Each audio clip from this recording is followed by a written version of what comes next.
За нас конна база Адгор е една сбъдната мечта. Създадахме място, на което не само хората, но и конете да се чувстват щастливи и обгрижени. Основна дейност на базата е обучение по езда на малки и големи. Отглеждаме 43 кони от различни породи и възрасти. Стремим се да подсигурим на конете условия на живот, максимално близки до естествените им. Пасищата ни са разположени на 300 декара площ, на които конете имат възможност за активно движение и пълноценно общуване. Фондация Адгор за конете е създадена от необходимост, тъй като срещахме в годините едно неподозирано поведение на човека спрямо собствения си кон. Желанието да се отърве от него, да го изостави, подари и дори евтаназира. Част от собствениците на тези животни смятат за нормално да си закупят кон и след като той му мръзне или се разболее, да го оставят на произвола на съдбата.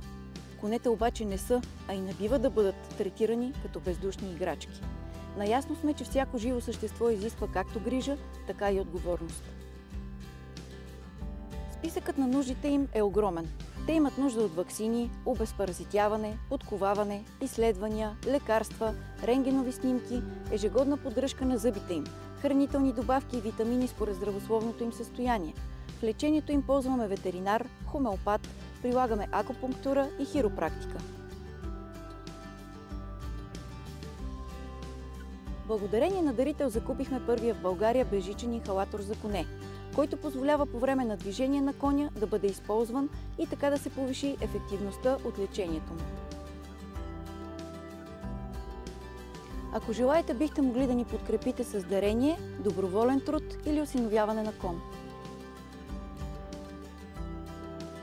Събраните средства от тази кампания ще бъдат използвани за по-добрата грижа и закрила на изоставените коне и конете ветерани в конна база Адгор.